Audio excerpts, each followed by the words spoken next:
नमस्कार, मैं नरेश राघानी स्वागत करता हूं आपका हॉराइजन न्यूज पर। आइए देखते हैं अजमेर शहर की बड़ी खबर। स्वच्छता के लिए 3 डाकघर हुए सम्मानित। प्रधान डाकघर का स्वच्छता पखवाड़ा हुआ संपन्न। सांसद सावरलाल जाट ने बताई सरकार की उपलब्धियां। अजमेर के प्रधान डाकघर में आयोजित स्वच्छता पखवाड़ा संपन्न हुआ। इस मौके पर आयोजित समारोह में मुख्य अतिथि जिले के सांसद और प्रदेश किसान आयोग के अध्यक्ष प्रोफेसर सावरलाल जाट थे। समारोह में जीपीओ द्वारा दी जा रही राष्ट्रीय स्तर की सेवाएं और सरकार की कल्याणकारी योजनाओं के बारे में जानकारी दी गई। स्वच्छता अभियान को लेकर अजमेर सहित 3 डाकघरों को स्वच्छता के मामले में पुरस्कारों से सम्मानित किया गया। इस मौके पर डाक विभाग के वरिष्ठ अधिकारी मौजूद रहे। देखिए, डाक विभाग के द्वारा संपूर्ण स्वच्छता पखवाड़ा मनाया गया। निश्चित रूप से आज की जो आवश्यकता है, लोगों को अवेयरनेस की आवश्यकता है, वो काम डाक विभाग कर रहे हैं। इनके लिए मैं इनके ऑर्गेनाइजर को सबको बहुत बहुत धन्यवाद देना चाहता हूँ। प्रधानमंत्री जी ने जो अभियान शुरू किया, उस अभियान को आज भी गति देते हुए ये कार्यक्रम में लगे हुए हैं। इससे बढ़िया कोई बात नहीं हो सकती है। और हिंदुस्तान में उस अभियान के बाद में बहुत फर्क पड़ा वातावरण में। और किसी साइंटिफिक से भी आप पूछ सकते हैं, हवा में जिस प्रकार पहले जो था वो सेंस आजकल नहीं है। बिल्कुल शुद्ध हवा भी मिलती है, वातावरण भी शुद्ध मिलता है और सफाई में कुछ लगाना नहीं पड़ता है। केवल एक आदत में डालने की, अवेयरनेस पैदा करने की आवश्यकता है। उस विभाग में, उस काम में ये विभाग लगा हुआ है। बहुत ही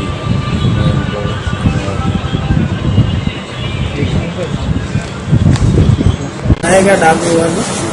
तो डाक हमारे यहाँ भी जैसे अवधि समाप्त रिकॉर्ड होता है, उसकी छटाई करना और जो भी परिसर में इधर उधर आजकल बरसात ऋतु के हिसाब से झाड़ झंकाट या पौधे अनावश्यक उग जाते हैं, उनको काटना, सफाई करना परिसर की, ये सारे स्टाफ को मिलकर हमने कई रोजाना कुछ न कुछ गति चलाकर कार्य किया। और सारे स्टाफ के सहयोग से ये पखवाड़ा सफल रहा। अभी तो बाहर भी कार्यक्रम ने अपने अजमेर मंडल की ओर से प्रथम मतलब अजमेर प्रधान डाकघर, दूसरा पुष्कर और तीसरा कचहरी सम्मानित किया। जमीन पर बगीचा बनाने को लेकर हुआ विवाद। एसडीएम ने समझाइश कर कराया मामला शांत। कलेक्ट्रेट की जमीन पर बनाया जा रहा था बगीचा। कलेक्ट्रेट स्थित मूवी मुबारक मस्जिद पर पीछे खाली पड़ी जमीन पर बगीचा लगाने के मामले में 2 पक्षों में विवाद हो गया। मस्जिद के पीछे खाली पड़ी जमीन पर कलेक्ट्रेट पर आने वाले लोग अपना वाहन खड़ा कर देते हैं। इस भूमि पर मस्जिद से जुड़े लोग बगीचा लगाना चाह रहे थे, जिस पर हिंदूवादी संगठनों ने लोगों ने विरोध दर्ज कराया। मामले की जानकारी मिलते ही एसडीएम मौके पर पहुंचे और मामला शांत करवाया। दोनों पक्षों में सहमति के साथ ही निर्णय कार्य बंद कर दिया गया। गौरतलब है कि इस भूमि पर वकील और स्टाम्प विक्रेता अपने वाहन खड़े कर देते हैं। मामले में समझाइश के बाद दोनों ही पक्षों के लोग मौके से रवाना हो गए। तब जाकर प्रशासन ने राहत की सांस ली। जी हाँ, क्या हो? यहाँ मस्जिद द्वारा नियमित रूप से काम चल रहा है, लेकिन हमारे किसी भी व्यक्ति ने कभी कोई ऑब्जेक्शन नहीं किया। आए दिन समस्याएं होती है, ऊपर से कचरा डालना, पानी डालना, गंदगी डालना। इस बारे में कई बार कहा, लेकिन इस संदर्भ में कोई ध्यान नहीं दिया। लेकिन आज जिस प्रकार का अतिक्रमण किया गया, जहाँ पब्लिक के वाहन खड़े होते हैं नियमित रूप से, और यूँ समझो कि इसके होने के बाद में कितनी असुविधा आने वाले व्यक्ति को और यहाँ रहने वाले व्यक्ति को होने वाली है, तो वो उस संदर्भ में अभी जानकारी मिली तो तुरंत आकर के और प्रशासन से संपर्क किया। प्रशासन ने त्वरित कार्रवाई की है और निश्चित रूप से जिस प्रकार यहाँ जो अतिक्रमण की स्थिति उत्पन्न हुई है, वो स्थिति शायद मेन रोड पर भी इन्होंने पूर्व में की है, तो उस पर भी कार्रवाई होनी चाहिए, क्योंकि मेन रोड की जद के अंदर वह कार्रवाई हुई है। यहाँ अभी जो हुआ है उसे त्वरित कार्रवाई करते हुए इसे तोड़ा गया, रुकवाया गया है और इन्हें हिदायत दी गई कि आगे भविष्य में कभी ऐसा ना हो, इस संदर्भ में बताया गया। वो अलग बात है यार। मस्जिद कमेटी के लोगों से नियमित रूप से बात होती है, कचरा डालते हैं, गंदगी डालते हैं तो कहाँ बंद करवाते हैं, पानी गिरता है और नियमित रूप से पानी बहता है, ये सब कुछ बातचीत नियमित रूप से होती है। लेकिन इस संदर्भ में उस समय उस चीज़ को रोका जाता है और बार बार कहते हैं तब रोका जाता है और बाकी नियमित रूप से वह अनवरत रूप से चलता रहता है। तो मैं ये चाहता हूँ कि कौन सी जगह है ये कलेक्ट्रेट परिसर के साइड में पीछे वाली गली के अंदर ये कार्यक्रम हो रहा था, ये अतिक्रमण हो रहा था, जिसे प्रशासन ने रुकवा दिया। ठीक, आपका नाम? सुरेश शर्मा, नीति पत्र। सूफी सेंट स्कूल में लगाया गया नेत्र चिकित्सा शिविर। 400 से अधिक लोगों ने कराई नेत्र की जांच, चश्मे और दवाइयां भी बांटी गई। सूफी सेंट स्कूल में नेत्र रोग चिकित्सा कैंप आयोजित किया गया। शिविर में बड़ी संख्या में लोगों ने पहुंचकर नेत्रों की जांच कराई। स्कूल की ओर से जरूरतमंदों को चश्मे और निःशुल्क दवाइयां भी उपलब्ध कराई गई। ये शिविर पिछले 12 सालों से लगाया जा रहा है। शिविर में महिलाओं, बच्चों सहित बुजुर्गों ने भाग लिया। नेत्र चिकित्सा से जुड़े चिकित्सकों ने लोगों की जांच कर उन्हें परामर्श दिया। स्कूल पिछले 17 साल से अजमेर शहर की शिक्षा के क्षेत्र में खिदमत करने में लगा हुआ है और सेकेंडरी स्कूल धीरे धीरे करते हुए ही आज पहुंच गया। उसके बाद मेरे जहन में आया हमें कुछ ऐसे तामीरी काम भी करना चाहिए कि जो लोगों की ज़रूरतें जिससे पूरी हो सके। अब वो हाल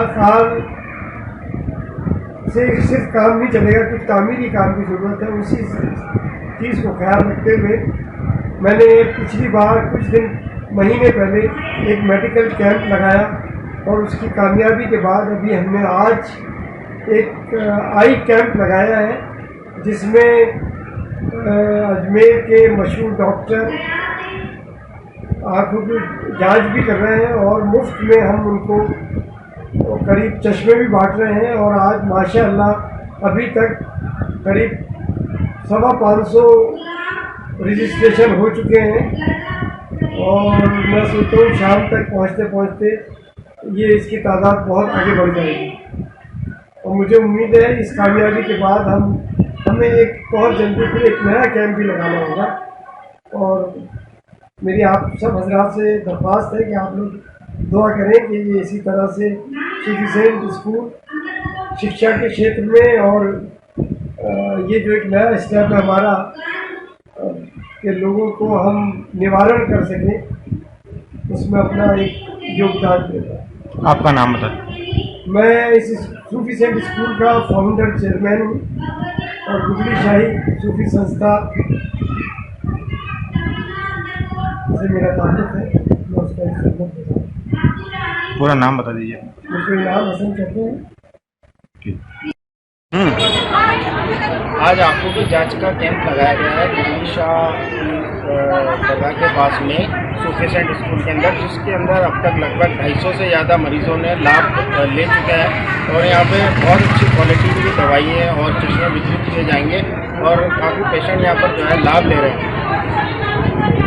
नाम बताओ? जी, मेरा नाम है इमरान अली, ख्वाजा ऑप्टिकल से। पर्यावरण का संदेश देने के लिए निकाली साइकिल रैली। मेयर गहलोत ने दिखाई हरी झंडी, स्कूली बच्चों ने लिया भाग। रियान इंटरनेशनल स्कूल की ओर से पर्यावरण का संदेश देने के लिए साइकिल रैली निकाली गई। नई चौपाटी से शुरू हुई साइकिल रैली में मेयर धर्मेंद्र गहलोत और पार्षद धर्मेंद्र चौहान ने हरी झंडी दिखाई। रैली में बड़ी संख्या में स्कूली बच्चों ने भाग लिया। विद्यार्थियों ने स्लोगन लिखी पट्टियों के माध्यम से स्वच्छता का संदेश दिया। रैली में अपने अजमेर के सदस्यों ने भाग लेकर स्वच्छ अजमेर के नारों को बुलंद किया। आज हमने साइकिल रैली का आयोजन किया है जो पर्यावरण का संदेश देने के लिए की गई है। 10 जुलाई से 15 जुलाई के बीच में हम लोग पर्यावरण दिवस मना रहे हैं। ये हर साल हम मनाते हैं। इसमें जगह जगह शहर में हर जगह ग्रीनरी फैलाने के लिए बच्चों द्वारा प्लांटेशन किया जा रहा है और साइकिल रैली से आज हम इस समारोह का समापन कर रहे हैं। इस साइकिल रैली में 300 से ऊपर बच्चे, पेरेंट्स और हमारे अलग अलग जगह से गेस्ट आए हुए हैं जो पार्टिसिपेट कर रहे हैं। इस साइकिल रैली का मेन उद्देश्य पर्यावरण संरक्षण का संदेश देना और इस एक वीक के अंदर हमने ज़्यादा से ज़्यादा प्लांटेशन करने की कोशिश की है। इसमें हमारे आज जो मुख्य अतिथि हैं वो मेयर श्री धर्मेंद्र गहलोत जी और धर्मेंद्र चौहान जी हैं, बस वो आने वाले हैं। और इस तरह से आज बच्चों को मोटिवेट किया गया है कि ग्रीनरी का संदेश देना है, हर बच्चे को एक पौधा कम से कम इस हफ्ते में प्लांट करना है। इस तरह से राज्य ने एक मुहिम स्टार्ट की है जिसमें कि हम सब मिलकर अजमेर को हरा भरा बनाएंगे और अपने पर्यावरण का संरक्षण करेंगे। ये सब हम अपने चेयरमैन डॉक्टर के पिंटो के मार्गदर्शन में कर रहे हैं। उन्हीं के दिखाए हुए रास्ते पर चलते हुए हम इस रैली और पर्यावरण दिवस का आयोजन। I am Ayush Jain. I studies in Ryan International. Today we are going to celebrate the ending week of our environment. Our school has organized a cycle rally. There are hundreds of students who have participated. And in our environment week, we do mass plantations and we encourage students to plant trees. सखी सहेली ने लगाई महिला उत्पादन प्रदर्शनी। मंत्री अनीता बदेल ने महिलाओं का बढ़ाया हौसला। सखी सहेली संस्था की ओर से कनक सागर में घरेलू उत्पादन की प्रदर्शनी का आयोजन किया गया। महिला समूह की प्रोत्साहित करने के उद्देश्य से आयोजित इस प्रदर्शनी में हस्तनिर्मित 50 तरह के अलग अलग वस्तुओं की दुकान सजाई गई। प्रदर्शनी का उद्घाटन महिला बाल विकास राज्य मंत्री अनीता बदेल ने किया। इस मौके पर मंत्री बदेल ने प्रदर्शनी में दुकानें लगाने वाली महिलाओं की हौसला अफजाई की। बदेल ने कहा कि स्थानीय हाट बाजार में हर वर्ष महिला बाल विकास विभाग की ओर से लगाए जाने वाले मेले में इनकी दुकान भी लगाई जाएगी। दुकानें लगाते हैं मैम लोग। पहले हमारी दुकानें 20 थी, अब हमारी 34 दुकानें हो गई है।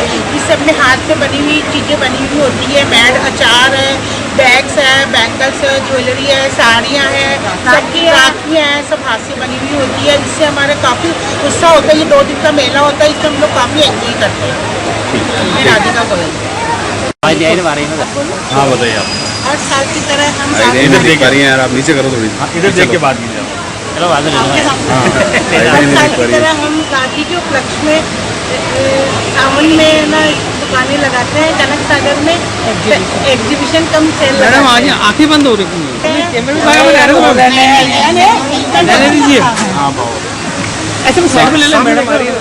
हर साल की तरह देखिए, आज महिलाओं के जो संगठन बना हुआ है सखी सहेली मंडल, तो सबकी सहेली मंडल की ओर से आज 2 दिवसीय प्रदर्शनी का आयोजन किया गया है। इसमें ज्वेलरी से लेकर के और dress material, sari, special Kota silk की साड़ी है, राखियाँ हैं क्योंकि राखी के त्योहार को लेकर के राखियाँ हैं, लेगिंग कुर्ती है, और बहुत सारे मटेरियल को यहाँ पर डिस्प्ले किया गया है। और एक ऐसा मटेरियल जो कई बार जनरली बाज़ारों में नहीं देखने को मिलता है। तो बहुत अच्छी ज्वेलरी, आर्टिफिशियल ज्वेलरी मैंने देखी है जो बहुत अच्छे तरीके से जयपुर और दिल्ली में ही मिलती है, वो यहाँ प्रदर्शित की गई है। ये 2 दिवसीय प्रदर्शनी है। शहर की महिलाएं जो भी किफ़ायती दाम पर यहाँ त्योहारी जो भी सीजन है, राखी का सीजन है, उस राखी के सीजन के उपलक्ष्य में ये प्रदर्शनी का आयोजन यहाँ पर हुआ है। और लगभग 50 ग्रुप्स में 50 महिलाओं ने यहाँ पर अपनी अपनी स्टॉल्स लगाई हैं। तो मुझे लगता है कि महिलाओं को इस प्रकार का ये जो नवाचार सखी मंडल कर रहा है, हर मंडल की जो महिलाएं हैं उनको इस प्रकार के नवाचार करते रहना चाहिए। कुछ समय घर से बाहर निकल कर छोटे छोटे आयोजन हो। और त्योहारी सीजन पर इन्होंने किया, ये और भी अच्छी बात है क्योंकि त्योहार के अवसर पर खरीदारी भी अधिक होती है। और जो चीज़ हमको बाजार में नहीं मिल सकती वो हैंडमेड चीज़ें हमें यहाँ उपलब्ध आसानी से हो जाती हैं। और हम उनका एड्रेस लेकर के उसको और अच्छा करना चाहें तो वो भी कर सकते हैं। तो मुझको लगता है कि ये बहुत अच्छा एक जो है नवाचार हुआ है, बहुत अच्छी पहल ये हुई है। मैं सभी महिलाओं को, सखी मंडल की सभी पदाधिकारी बहनों को बधाई देती हूँ। और मैं ये भी आग्रह करती हूँ आपके माध्यम से कि हम महिला अधिकारिता विभाग की ओर से हर वर्ष अमृता हाट का आयोजन करते हैं वैशाली नगर के अमृता हाट में। तो मैंने इनको आग्रह किया है सबको कि आप उस अमृता हाट में भी आइए। वहाँ सब कुछ चीज़ें निःशुल्क है, दुकान पे आपको निःशुल्क है। पब्लिसिटी भी विभाग के द्वारा की जाती है, आपको पब्लिसिटी भी नहीं करनी है। सिर्फ आप आकर के अपने मार्केट में को आप बढ़ा सकती हैं, अपने उत्पाद को वहाँ बेच सकती हैं। तो धीरे धीरे महिलाएं सक्षम बने, आत्मनिर्भर बने, कुछ काम करने के लिए घर से बाहर निकले। ये छोटे छोटे अवसर ही होते हैं जब वो इस प्रकार का काम कर सकते हैं। युवती ने लगाया यौन शोषण का आरोप। ब्यावर सदर थाना पुलिस नहीं कर रही है कार्रवाई, पुलिस कप्तान को दी शिकायत। ब्यावर सदर थाना क्षेत्र की रहने वाली एक युवती ने पुलिस कप्तान से मिलकर उसके साथ होने वाली यौन शोषण की आपबीती सुनाई। युवती का आरोप है कि 1.5 महीने पहले उसके साथ कुछ लोगों ने जबरदस्ती यौन शोषण किया था। इस बात की शिकायत उसने ब्यावर सदर थाना पुलिस को दी थी, लेकिन पुलिस ने अब तक कोई कार्रवाई नहीं की। युवती का आरोप है कि पुलिस की शय से कारण उसके साथ घटना को अंजाम देने वाले न सिर्फ बेखौफ घूम रहे हैं, बल्कि उसे मारने की धमकी भी दे रहे हैं। पीड़िता ने अपने जीजा के साथ कलेक्ट्रेट पहुंचकर पुलिस कप्तान से गुहार लगाई है। बल्कि मुझे कह रहे हैं कि मैं तेरे को फोन कर देंगे। पुलिस वाले भी धमकाते हैं? हाँ, पुलिस वाले। क्या कुछ नाम वाम है क्या उनको जो धमकाता आपको? हाँ? किसी पुलिस वाले का नाम वाम सामने आया है कि जो शेर सिंह वो धमका रहा है? हाँ, और उनका बेल्ट नंबर है 1567। तो आप पर दबाव बना रहा है वो? हाँ, मुझे दबाव बना रहा है कि भी मेरे पे कोई भी किसी तरह का पुलिस के अंदर मुकदमा नहीं है और कोई FR भी नहीं है, फिर भी मुझे बोल रहे कि तू इसमें इस फाइल में तेरा ही झूठी कहानी लिखेंगे। ऐसा है। बलदेव नगर में शुरू हुई भागवत कथा। महिलाओं ने निकाली कलश यात्रा। 21 जुलाई तक चलेगी भागवत कथा। बलदेव नगर स्थित अंबिकेश्वर महादेव मंदिर में भागवत कथा शुरू हुई। भागवत कथा से पहले कलश यात्रा निकाली गई। पंचशील सेक्टर C से सर्वधर्म मंदिर से शुरू हुई कलश यात्रा में महिलाओं ने भाग लेकर अच्छी बरसात की कामना की। बलदेव नगर में होने वाली भागवत कथा 21 जुलाई तक चलेगी। श्री अंबिकेश्वर महादेव मंदिर Stephen school road Baldev Nagar में भागवत कथा का आयोजन किया जा रहा है, जो 15 तारीख से 21 तारीख तक चलेगी और पंडित श्री रामकृष्ण महाराज कथा का वाचन करेंगे। आज उस उपलक्ष्य में सर्वधर्म मंदिर पंचशील से एक कलश यात्रा निकाली गई, जो धूमधाम से वो मंदिर अंबिकेश्वर महादेव में पहुंची है और पहुंच के लोगों ने स्वागत करा और वह आज कथा शाम को प्रारंभ होने जा रही है। 7 दिन तक चलेगी। ओमराज गुजर, मंदिर समिति सचिव। सावन महीने में पूजे जा रहे हैं शिवालय। कलेक्ट्रेट मंदिर में हुई सैंटारा। अधिकारियों ने लगाई भोलेनाथ के दरबार में हाजिरी। सावन के पवित्र महीने में कलेक्ट्रेट परिसर में कारण के साथ इस धार्मिक अनुष्ठान में जिले के प्रशासनिक और पुलिस अधिकारियों ने भाग लिया। भोले बाबा का आशीर्वाद लेने के लिए अधिकारियों में होड़ सी मच गई। इस मौके पर अतिरिक्त पुलिस अधीक्षक शहर और देहात सहित अतिरिक्त collector Kishore Kumar, ADM city Arvind Sengwa भी मौजूद रहे। अच्छी बरसात को लेकर किया यज्ञ। अमरनाथ यात्रियों की मौत के बाद शांति पाठ भी हुआ। मानसून सत्र में हरियाली की कामना।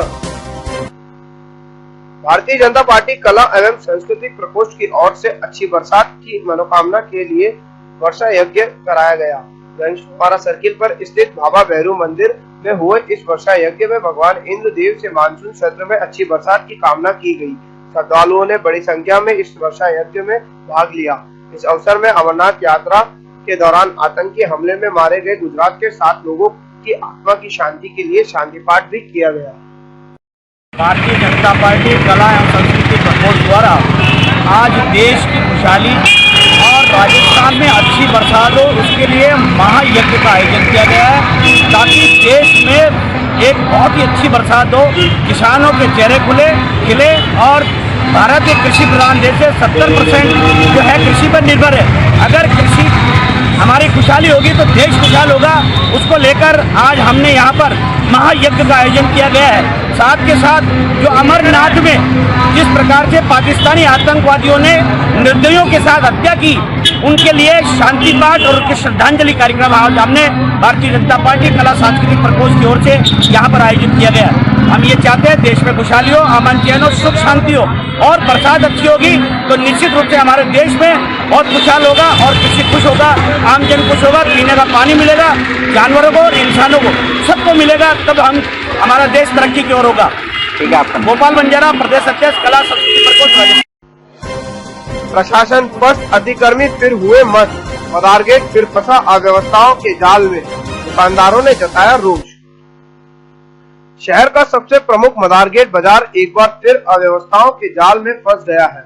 इस बाजार की बदहाली को सुधारने के लिए प्रशासन कई बार बड़ी कार्रवाई कर अपनी पीठ थपथपाता रहता है, लेकिन अतिक्रमी और अव्यवस्थित यातायात हमेशा प्रशासन को मुंह चिढ़ाता रहता है।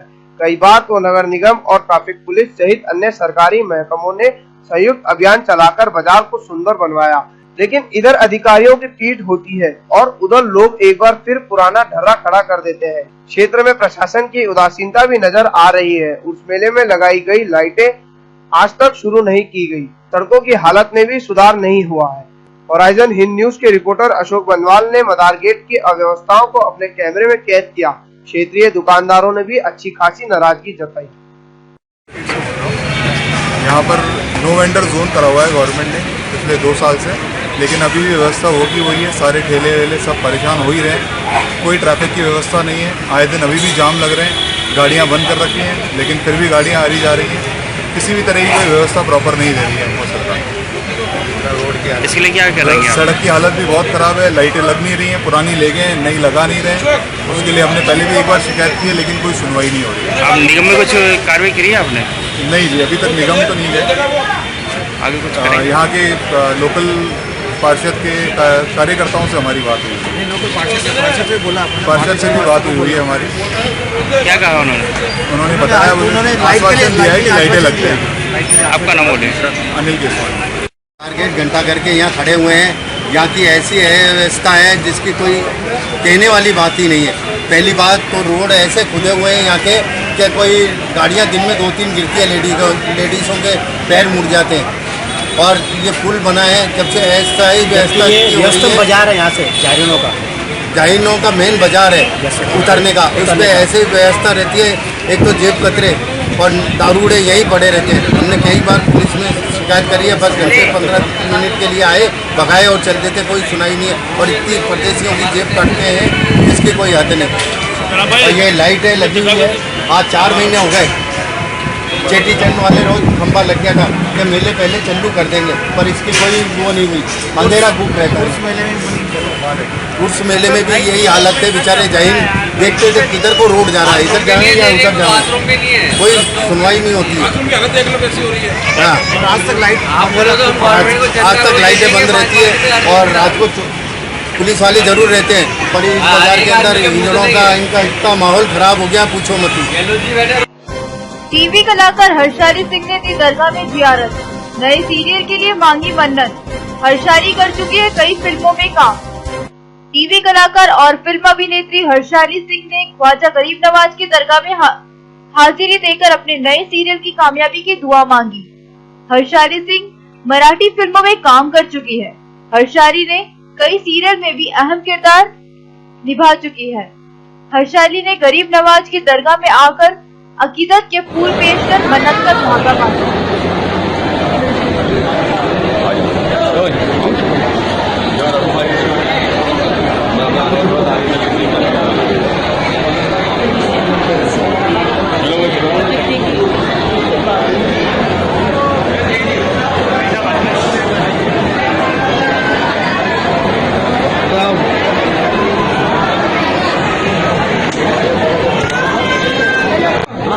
बाबा इधर आ जाता है।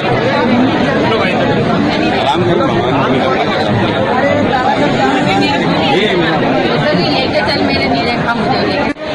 अजमेर आए, आपको कैसा लगा? मेरा नाम हर्षाली जिले है। बहुत अच्छा लग रहा है आकर यहाँ पे। होपफुली मेरी दुआ कबूल भी होनी चाहिए। आपकी कोई सीरियल या आने वाली कोई फिल्म जिसके बारे में बताएं? 2 फिल्में हैं, अटकी है मराठी फिल्में। उनका नाम है भविष्याची ऐशी तैशी और झाड़। और सीरियल की दुआ करने आई हूँ मैं यहाँ पे। होपफुली मेरी दुआ मिल जाएगी। इसके पूर्व आपने कोई फिल्में या सीरियल करी हो जिसके? हिटलर दीदी की है, ससुराल गेंदा फूल, क्या हुआ तेरा वादा, दो हंसों का जोड़ा, ये सीरियल्स। क्या मन्नतें मुरादें मांगी आपने? बस लीड रोल चाहिए अभी सीरियल्स में, स्टार प्लस हिट होनी चाहिए। कलेक्ट्रेट में हुई भजन संध्या में गूंजे भगवान कृष्ण। भजन संध्या में तिरके कलेक्टर गौरव गोयल, अधिकारियों ने भी लिया आनंद। कलेक्ट्रेट में शुक्रवार की रात आयोजित भजन संध्या में भजन गायक ने भगवान कृष्ण की भजनों की सरिता बहाई। कार्यक्रम में कलेक्टर गौरव गोयल सहित अधिकारी भी थे। भजन संध्या देर रात तक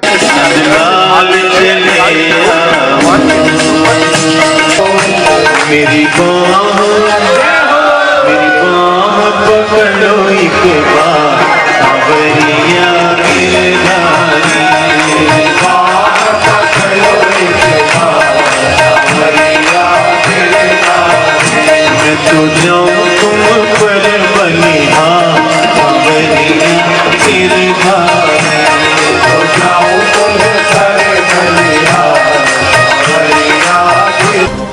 विस्तार से पढ़ने के लिए लॉग ऑन करें horizonnews.com। सच के साथ।